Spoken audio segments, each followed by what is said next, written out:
Greetings, people of the world. Matthias Griffin back with you, and today I wanted to do something that I've been putting off for quite a long time.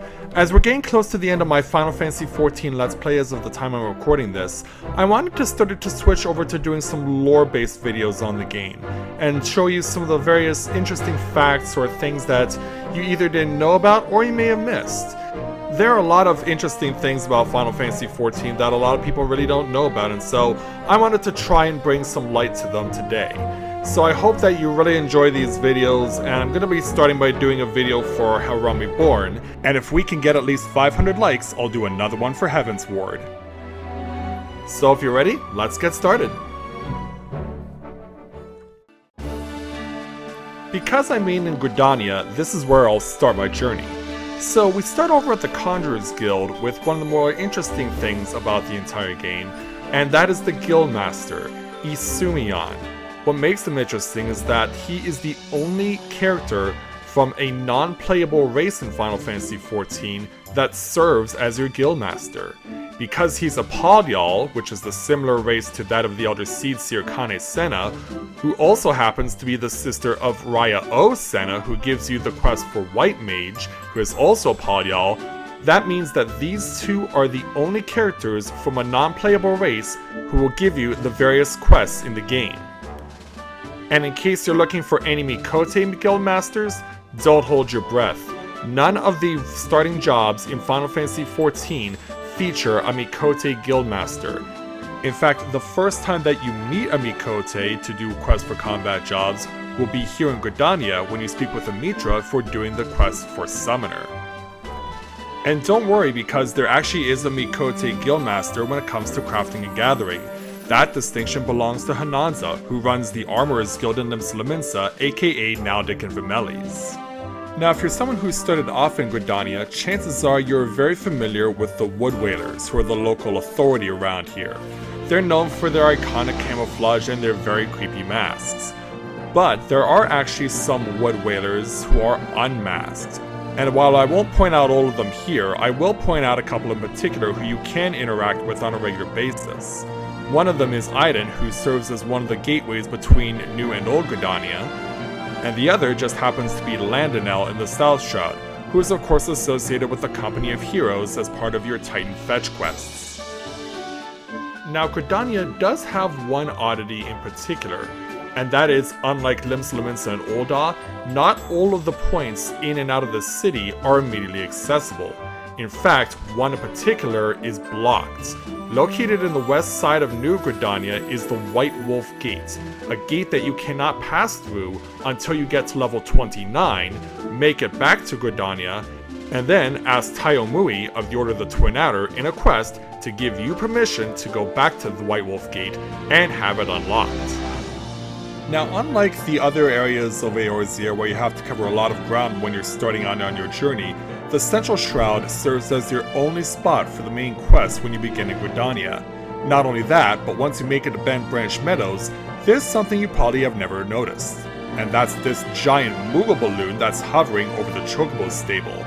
Very easy to miss, but something that should definitely be checked out. Now, since it's become possible for you to be able to fly anywhere within Reborn after completing the initial main story of Reborn, it's possible to check out some places that you might not have otherwise noticed. One of them, that's my personal favorite, is located in the East Shroud just north of the Hawthorne Hut. And it's this interesting little crater. You can't set down on this particular crater, but the fact that you can fly into it is just one of many different places you can check out that not a lot of people will notice. And finally, for this particular section about Gania and the Black Shroud, I found this particular area in the North Shroud. This is south of Falgord Float, and it is one of the various ways that one can access the Binding Coils of Bahamut, accessible after you completed the initial main story of Reborn. And as you can see, this particular spot is really creepy. Now let's move on to Ul'dah. And I'm sure that a lot of you have overlooked these fountains that are in the city. There are a few of them, but 3 of them in particular have engravings on them that have specific phrases. And given that this is Ul'dah and how obsessed they are with money, it perhaps should not be much of a surprise that these are very Ul'dah-oriented sayings. 2 of these have the same phrase, and 1 of these has a different phrase. Situated at the Thaumaturge's Guild is the phrase, "Divinity is the color of gold." And this phrase can also be found at Milvaneth's Aquarium. This is the place where you can get both your Black Mage and Blue Mage job quests. And then the third one, located in front of the Adventurers Guild, aka the Quicksand, has a different phrase, which says, "Greatness is depth of pockets." So very old-on sayings, and especially the second one in particular. And following along those lines, something else that you may have noticed, or maybe not, is that many of the places in Ul'dah are named after either jewels or precious metals. The streets in particular are representative of this. Among the places that you'll come across on your way through Ul'dah include the Emerald Avenue, the Ruby Road Exchange, the Gold Court, Pearl Lane, and the Sapphire Avenue Exchange. Now let's get out of Ul'dah and move on to Vesper Bay, the original home of the Scions of the Seventh Dawn. But there's a lot more going on here at Vesper Bay than meets the eye. Starting off, if you take a look just beyond the horizon, behind the Scions of the Seventh Dawn's location, you'll see that there is a Guardian Castrum. This particular castrum is Castrum Marinum, mentioned during Operation Archon, but not visited until all the way into Shadowbringers. But it doesn't stop there. Not far from where we currently stand is the actual only place on the mainland of Eorzea that provides you with a ferry connection to Limsala Minsa. It's true, if you actually go to this ferry over here, they will actually give you access to Limsala Minsa by sea. Of course, you'll have to pay 80 gil for it, but the fact that it exists is incredible to see that they actually have a connection like this. Then, just off of the ferry dock, you can actually find this merchant. And I'm sure that a lot of you who have used the market boards are probably familiar with the Emperor's items. These of course are the items that allow you to take the clothes that you're wearing and use a glamour to make them invisible. Well, if you're ever looking for where you can find them rather than the market boards, here you go. This is where they're located, plus you can also get a list of glamours used for every one of the classes for crafting that allow you to do so, with the exception of Culinarian. And finally, for stuff here in Vesper Bay, I'm sure that a lot of you who have gone to Ul'dah and have enjoyed the harems who dance the Ruby Road Exchange and wish that they could be in other places as well, fear not, because there's another such harem dancing here in Vesper Bay, just a stone's throw away from the home of the Scions of the Seventh Dawn. Now believe it or not, there's actually another ferry located in Western Thanlin, and this one is actually quite unique because it connects 2 parts of Western Thanlin together. This one, located in an area called Crescent Cove, is between the Aetheryte Horizon and also Vesper Bay. But if you choose to take this particular ferry, which does cost you 40 gil, this will warp you over to the south part of Western Thanlin to a place known as the Silver Bazaar. This place is integral to the storyline of Heavensward, but also has some job quest relevance later on down the line. Finally, for the conclusion of our tour in and around Thanlin, we're going to take a trip to meet with the various Mikote of the U Tribe. Of course, the U Tribe are very essential to the storyline of A Realm Reborn, especially their leader, Uod. But it's the fighting ladies who we're going to be focusing on here, particularly their outfits. Now I know that a lot of people have used mods over the years to try and make their outfits look like things that they've seen in game, or create their own original designs. But believe it or not, the outfit worn by the fighting ladies of the U Tribe can actually be worn by you without needing mods. Every aspect except one requires you to buy something. It's the chest piece that requires you to use something else. The chest piece is a distinct one that can only be obtained if you are an immortal flame, meaning you can actually use your seals to acquire this harness, and you can actually make a full U Tribe fighting girl outfit without having to use mods. But if you don't want to see the U Tribe in their battle gear, there is a place in particular that you can actually go find a couple who have kind of strayed away from the pack, as it were. located just to the east of Forgotten Springs if you follow the river, is this little oasis where you can actually find 2 female members of the Ute tribe who are bathing, and there are actually some quests that you can do in Forgotten Springs that can get you to chase away some people who are not exactly there for the right reasons. And our last Mikote to look at here in Thanlin is actually someone who people will not get the opportunity to meet if they don't unlock the Beast Tribe quest within Reborn, specifically the ones involving the Amalja. This particular Mikote actually lives among them and actually talks like them and even fights like them too. Her name is Loon Ga, and she's basically this game's version of Tarzan. But if you want to meet her, you'll have to unlock the quest for the Amalja first. And now let's move on to Lim-Sulaminsa. Starting at the area around the main Aetheryte, one of the most interesting things about the way that Lim-Sulaminsa is designed is that you can actually see the areas of the upper decks from the ground level, and you can also see stuff from the lower decks from the upper decks. Starting on the lower decks, if you walk south from the main Aetheryte, you can actually walk to the point where you can see, just off in the distance, where Maelstrom Command is located. Of course, this is not far from where the Adventurers Guild, the Drowning Wench, is located.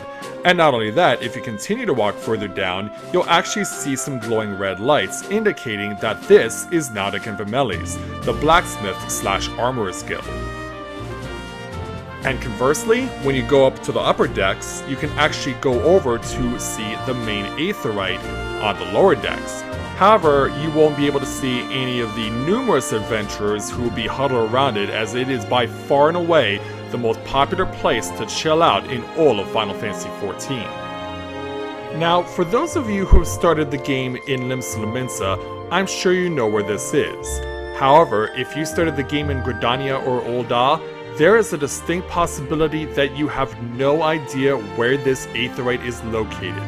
That's because this is an area that, throughout the entire duration of the main story of Final Fantasy XIV, if you don't start in Lim-Sulaminsa, it is entirely possible to never visit this place. This is Summerford Farms, located in Middle La Noscea, and it is entirely possible to never set foot here. You can actually go through the entirety of A Realm Reborn and every expansion and never visit this place once. However, if you do start in Lim-Sulaminsa, this is a mandatory area to go to, because it's in this particular place, the Seasong Grotto, where you first meet Y'shtola. And just like the engravings that you can find at the Fountains of Ul'dah, there's another engraving here at the Seasong Grotto, but this one's a little longer. This particular one reads, "I am the waves that bear, I am the winds that guide, I am the evening stars, I am the morning sky, I am born of the sea, and there shall I die." In fact, Y'shtola even says this out loud in the cutscene that you're introduced to her. In fact, La Noscea has not just one area that you could skip entirely if you don't start at Lim-Sulaminsa, it has 2 of them. Because not only is there Middle La Noscea, but it's also possible to never set foot in Outer La Noscea. This area does come into play during Heavensward in the epilogue, but this is another area in La Noscea that you can completely skip. Because not only could you miss out on seeing the city of Nim and all of the floating crystals that are in the air, but if you continue on to the northwest corner of Outer La Noscea and go all the way to the end of the road, you'll actually come across this little cabin situated right in front of a hot spring. This actually is a place where you can come to if you are playing on Ninja, but this is easily a place you can come to without having to rely on doing Ninja stuff, and you can not only visit inside the cabin, but you can also go up to where the bedroom is. Now, I know that you can't climb a ladder in Final Fantasy XIV, so if you just jump onto the table, you can actually get to the bedroom and you can actually make this place your very own. Now, one of the more important places in all of Final Fantasy XIV is Western La Noscea, and specifically the town of Aleport. You'll come here quite a lot during the course of the story, and also you'll have the opportunity to run by here and make your way to where the first dungeon is, and also slip into the Hall of the Novice beforehand. But do that, and you could not only miss the Aetheryte, but you'll also miss this possibility of seeing this beautiful statue. It's basically a mermaid with wings attached, and it's essentially a siren, but I'm sure that there are other people who could interpret this in a different way too. And to round out things here for Limsa Lominsa and La Noscea, let's make our way in the direction of Costa del Sol. Now, Costa del Sol has certainly gone through a lot of changes over the years, but there's one thing that hasn't changed, and that is the presence of the man who runs the place. Master Gigaruju, who just chills out on his chair, and who's flanked by two Mikote on either side. Now, for those of you who've been playing since 2017, I'm sure that there are many of you who are quite familiar with this particular island, the Isle of Endless Summer. And the thing is, for those of you who are not aware, before 2017, this island did not even exist. Not only could you not fly there because flying wasn't yet accessible in Realm Reborn areas, but on top of that, swimming wasn't even accessible until the Stormblood expansion came out. So this was basically just a bunch of open sea, but once 2017 came around and the Stormblood expansion, so did this island. And it has been a mainstay of the annual Moonfire Fair Summer Festival ever since. But as beautiful as this place is, there's a very dark place that's just a stone's throw away, and that is another Guardian Castrum. This is Castrum Occidens. That particular castrum is the place that you are first introduced to the Guardian Empire in A Realm Reborn. This is where you first meet Gaius, Nero, Livia, and Raitaten as they continue to manifest their plans to conquer Eorzea, and it's where we get our first hint of the introduction of the ultimate weapon. It just makes you wonder how the Guardians could continue to resist something so beautiful. But believe it or not, there's even more sunny fun that's even closer to the castrum. Situated not that far from where you do your warrior job quest with Curious Gorge, there's actually a little beachside area where you'll actually be able to see some performances going on. That involves these particular dancers, their musician, and their instructor preparing for what I'm guessing is a performance to do for Master Gigaruju. Of course there could be for someone else entirely, but hey, you never know. And if you're wondering, where are the Lalafels? Well, they just happen to be chilling out right over here. And now it's time for us to move on to the two territories that are not part of Eorzea in A Realm Reborn, Carthus and Mordona. Starting in Carthus, where we begin with someone who I certainly know very well, and anyone who's ever played Dragoon can say the same. This is Sir Alberic, who's located at the base of the Observatorium in the south part of the Central Highlands. He, of course, is the person responsible for giving you the various Dragoon job quests in A Realm Reborn.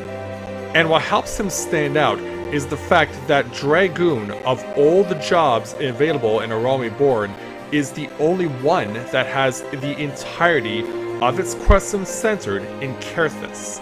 There actually are two other jobs that come to do a climactic quest themselves. Bard and Paladin have their level 50 quests also in Carthus, but only Dragoon has the entirety of their quests here. Now if you go just outside of Camp Dragonhead and head to the right, you might come across this small pond that actually is on the edge of the camp itself. And you may notice that there's these three soldiers from House Fortom who are trying to tough it out in the water while trying to avoid hypothermia and being instructed by their commanding officer to stay in for as long as they possibly can.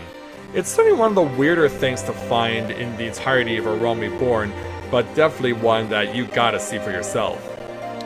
One thing that you'll certainly notice if you're taking the opportunity to get enough altitude will be hot air balloons patrolling the skies of Carthus. These balloons belong to one of the beast tribes of Eorzea, the Ixal. These Ixal are not only located in Carthus, but they're the only beast tribe in all of Final Fantasy XIV that are dwelling in two territories, not just Carthus, but the Black Shroud as well. Then, out in the western part of the Central Highlands, in an area that branches off from where Snowcloak is located, is this particular wide open area. This is the area where you'll fight one of the rare monsters of all of Final Fantasy XIV, the Behemoth, or if you speak in British English, the Behemoth. Either way, this is one of the most iconic monsters in all of Final Fantasy XIV, and if you want a piece of him, this is where you'll come to fight him.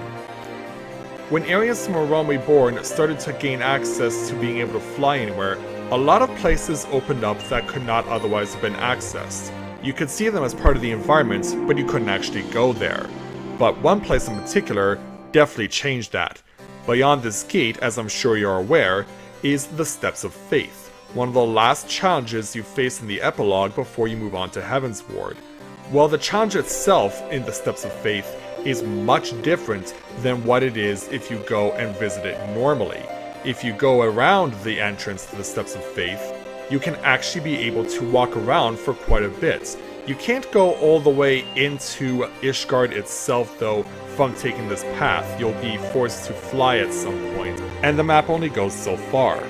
But even the fact that you can be able to circumvent the path and be able to go onto what is effectively the Steps of Faith without having to fight it is just one of the most mind-blowing things, and one that I've appreciated over the course of this game.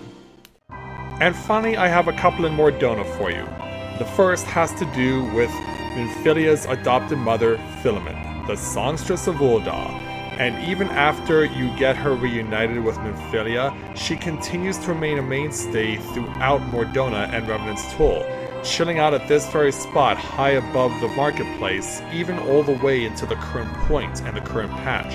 So if you ever want to come pay her a visit, she's more than willing to talk to you. And while I'm sure that everyone who ever crosses into Mordona is fully familiar with Revenant's Toll, it turns out that this is not the original Revenant's Toll. In fact, if you go just to the west of the settlement, you'll find this abandoned camp that's known as Camp Revenant's Toll. So yeah, it turns out that there was an original before there became the one that we know today. And I don't know if this is actually something that's associated with 1.0 of Final Fantasy XIV, but maybe someone in the comments can let me know if that's the case.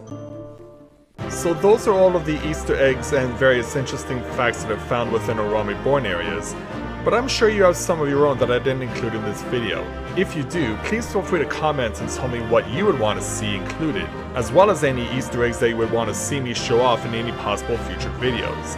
Like I said at the start of the video, if we get at least 500 likes on this video, I'll do more videos for other expansions, starting with Heavensward. So make sure you get those likes in, comment and tell me what else you want to see, and don't forget to subscribe. So thanks everyone for watching, and until next time everyone, may you ever walk in the light of the crystal.